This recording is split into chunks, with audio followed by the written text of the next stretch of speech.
కువైట్లోని Mangaf సిటీలో భారీ అగ్ని ప్రమాదం జరిగింది. కార్మికులు బస చేసిన భవనం అగ్నికి ఆహుతైంది. ప్రమాదంలో 41 మంది చనిపోయారు. మృతుల్లో భారతీయులు కూడా ఉన్నారు.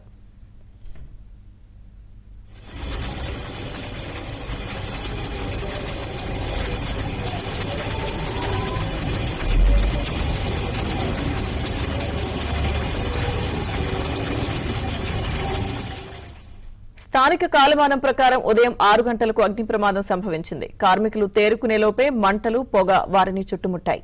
చాలా మంది ఊపిరాడక చనిపోయారు. ప్రమాదంపై భారత విదేశాంగ మంత్రి జయశంకర్ ఆరా తీశారు. తక్షణ చర్యలు తీసుకోవాలని కువైట్లోని భారత రాయబార కార్యాలయానికి ఆదేశాలివ్వడంతో వాళ్లు హెల్ప్ లైన్ ఏర్పాటు చేశారు.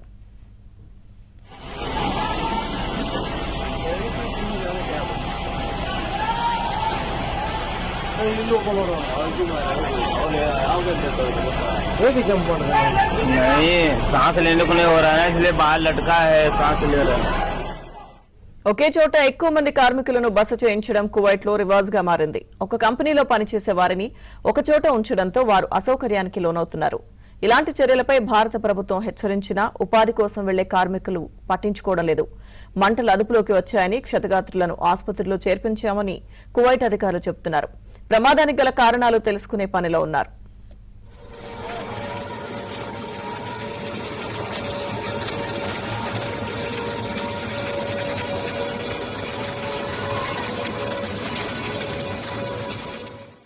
కువైట్లో జరిగిన అగ్ని ప్రమాదంపై ప్రధాని మోదీ దిగ్భ్రాంతి వ్యక్తం చేశారు.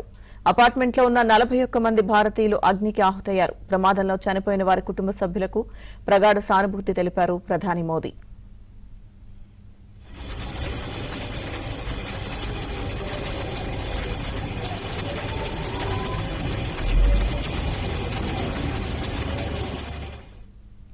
భారతీయ రాయబార కార్యాలయం ఎప్పటికప్పుడు పరిస్థితులను సమీక్షిస్తుంది.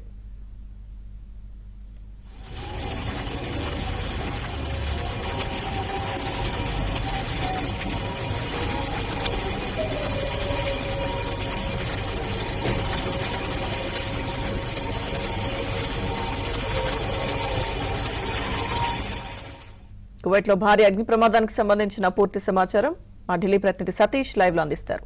సతీష్, లక్ష్మీదుర్గ కువైట్లో భారీ అగ్ని ప్రమాదం చోటు చేసుకుంది. అగ్ని ప్రమాదంలో దాదాపు 41 మంది మృతి చెందారు. మరో 50 మందికి పైగా కూడా తీవ్ర గాయాలంటూ తెలిసింది. అయితే దక్షిణ మంగాఫ్లోని కువైట్లోని దక్షిణ మంగాఫ్లో ప్రాంతంలో ఈ ప్రమాదం చోటు చేసుకున్నట్టు తెలిసింది. ఒక అపార్ట్మెంట్లో ఉదయాన్నే కార్మికులు అంటే ఈరోజు తెల్లవారుజామున 3 గంటల సందర్భంలో ఈ అగ్ని ప్రమాదం చోటు చేసుకున్నట్టు కూడా సమాచారం అందుతుంది. స్థానికులంతా ఒక్కసారిగా అపార్ట్మెంట్కు అగ్నికి ఆహుతి కాగానే వెంటనే అక్కడ ఉన్న స్థానికులంతా కూడా ఫైర్ స్టేషన్కి, ఫైర్ సిబ్బందికి, అదేవిధంగా పోలీసులకు సమాచారం ఇవ్వడంతోనే మంటలార్పే ప్రయత్నం చేసినప్పుడు కూడా దాదాపు 41 మంది మంటల్లో మృతి చెందినట్టు తెలుస్తుంది. మరో 50 మంది కూడా తీవ్ర గాయాలంటూ తెలుస్తుంది. వారంతా కూడా మధ్యప్రదేశ్, అదేవిధంగా కేరళ, ముఖ్యంగా వారంతా కూడా భారతీయులు అని చెప్తున్నారు. దాదాపు 41 మంది మంటల్లో అగ్నికి ఆహుతైన వాళ్ళంతా కూడా వలస కార్మికులు అనే అంశాన్ని చాలా స్పష్టంగా మీడియా కూడా రిపోర్ట్ చేస్తుంది. వారంతా కూడా భారత్ నుంచి వివిధ కార్యక్రమాలు నిర్వహించుకునేందుకు, వివిధ పనులలో పనిచేసేందుకు వెళ్ళిన వారందరూ చేస్తుంది. వారందరినీ కూడా ఇండియా నుంచి మొత్తం లేబర్ అన్నింటిని కూడా తీసుకెళ్ళి అక్కడ రియల్ ఎస్టేట్ వ్యాపారం చేస్తున్న యజమానులంతా కూడా వారికి ఒక అపార్ట్మెంట్లో వసతులు కల్పించారు. అక్కడే ఈ ప్రమాదం చోటు చేసుకున్నట్టు కూడా తెలుస్తుంది. ఇప్పటికే ఆ ప్రమాదం చోటుకి భారత రాయబారి కార్యాలయం సైతం కూడా వెళ్ళింది. అక్కడ ఉన్న పరిస్థితులను కూడా సమీక్షించారు. దాదాపు మంటలు పెద్ద ఎత్తున చెలరేగడంతో 41 మంది మృతి చెందడంతోనే కొంత ముఖాలను సైతం కూడా గుర్తుపట్టలేని పరిస్థితుల్లో ప్రస్తుతం అయితే అక్కడ పరిస్థితులు నెలకొని వారంతా కూడా మృతి చెందిన వారంతా కూడా మార్చరీలో వారి మృతదేహాలు ఉన్నాయి. వారిని ఐడెంటిఫై చేసే పనిలో అధికారులు ఉన్నారు. మరోవైపు 51 మందికి పైగా కూడా తీవ్రంగా గాయాలయ్యాయి. వాళ్ళంతా కూడా హాస్పిటల్లో చికిత్స పొందుతున్నారు. అయితే ఏ రాష్ట్రానికి చెందిన వారు ఎక్కడ ప్లేస్ నుంచి వెళ్లారనే అంశంలో ఇంకా స్పష్టత రానుంది. మరోవైపు భారత రాయబారి కార్యాలయం సైతం కూడా అక్కడ ఉన్న పరిస్థితిని ఎప్పటికప్పుడు సమీక్షిస్తుంది. కేంద్ర విదేశాంగ శాఖ మంత్రి సైతం జయశంకర్ సైతం కూడా ఎప్పటికప్పుడు ఆ పరిస్థితిని పర్యవేక్షిస్తున్నారు. ప్రధాని నరేంద్ర మోడీ కాసేపటి కింద ఒక ట్వీట్ చేశారు, దిగ్భ్రాంతిని వ్యక్తం చేశారు. చనిపోయిన కుటుంబ సభ్యులకు తీవ్ర సంతాపం వ్యక్తం చేశారు. ఎప్పటికప్పుడు భారత రాయబార కార్యాలయం కూడా అక్కడ ఉన్న పరిస్థితిని సమీక్షిస్తుందని చెప్తున్నారు. మరోవైపు కువైట్ సౌదీకి సంబంధించిన డిప్యూటీ ప్రైమ్ మినిస్టర్ సైతం కూడా సంఘటన స్థలానికి వెళ్ళి పూర్తిగా పరీక్షించారు.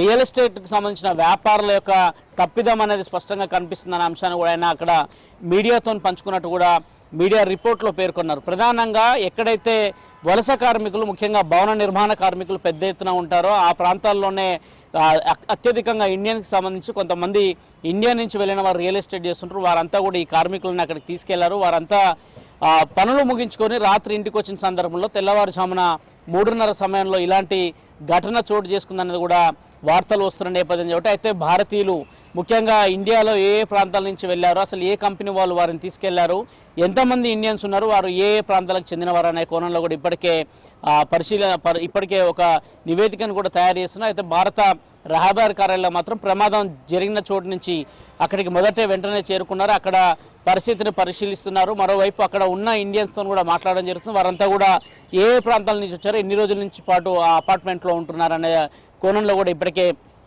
ఇన్వెస్టిగేషన్ అయితే చేస్తున్నారు. ప్రధానంగా సేఫ్టీకి సంబంధించిన అంశంలో కొంత అపార్ట్మెంట్లలో ఇలాంటి ఒకే చోట పెద్ద ఎత్తున కూడా ఎవరైతే పనులకు వెళ్తుంటారో, సౌదీ లాంటి ప్రాంతాలకు వెళ్తుంటారో, దుబాయ్ లాంటి ప్రాంతాలలో, కువైట్ లాంటి ప్రాంతాలలో ఎక్కడెక్కడ పనులు చేస్తుంటారో వారంతా కూడా ఒక ఇరుకైన అపార్ట్మెంట్లోనే అక్కడికి వారికి వసతులు కల్పిస్తుంటారు. ఎవరికి కూడా పెద్దగా వసతులు ఉండవు. అంతా కూడా లేబర్ కార్మికులు కావడమే పెద్ద సమస్య అయిపోయిందనే అంశాన్ని కూడా పరిశీలించాల్సి ఉంటుంది. ప్రధానంగా అందులో భాగంగానే వారంతా కూడా ఒకే అపార్ట్మెంట్లో ఒకటే రూమ్లో ఉన్నారు కాబట్టి ఒక్కసారిగా మంటలు అంటుకోవడంతో ఎవరు కూడా ప్రాణాలతో బయటపడలేని పరిస్థితి. కొంతమంది అపార్ట్మెంట్కి సంబంధించి పైనుంచి కూడా దూకిన పరిస్థితులు అయితే నెలకొంటాయి. వారికి ఎవరైతే ప్రాణాలను అరచేతిలో పెట్టుకొని బయటపడ్డారో వారిని మాత్రం హాస్పిటల్ తరలించారు. మిగతా వారంతా కూడా అగ్నికి హౌత్ అయినట్టు తెలిసింది. దాదాపు 41 మంది ఈ ప్రాణాలు విడిచారు. పొట్టకూటి కోసం పోయిన వారంతా కూడా అగ్నికి ఆహుతైనట్టు తెలుస్తుంది. మరికొంత సమాచారం రావాల్సి ఉంటుంది. అయితే ఎప్పటికప్పుడు భారత రాయబార కార్యాలయం కావచ్చు, కేంద్ర ప్రభుత్వం కావచ్చు, అక్కడ పరిస్థితిని మానిటరింగ్ చేస్తుంది, సమీక్షలు నిర్వహిస్తుంది. ఏ జిల్లాల నుంచి వెళ్ళారు, ఏ రాష్ట్రాల నుంచి అక్కడ కార్మికులు ఉన్నారు, ఉంటే అందులో ఎంతమంది భారతీయులు అనే అంచనాకు కూడా ఇటు భారత ప్రభుత్వం సైతం కూడా అక్కడ ఉన్న కువైట్ ప్రభుత్వంతో ఎప్పటికప్పుడు కూడా చర్చలు జరుపుతున్న పరిస్థితి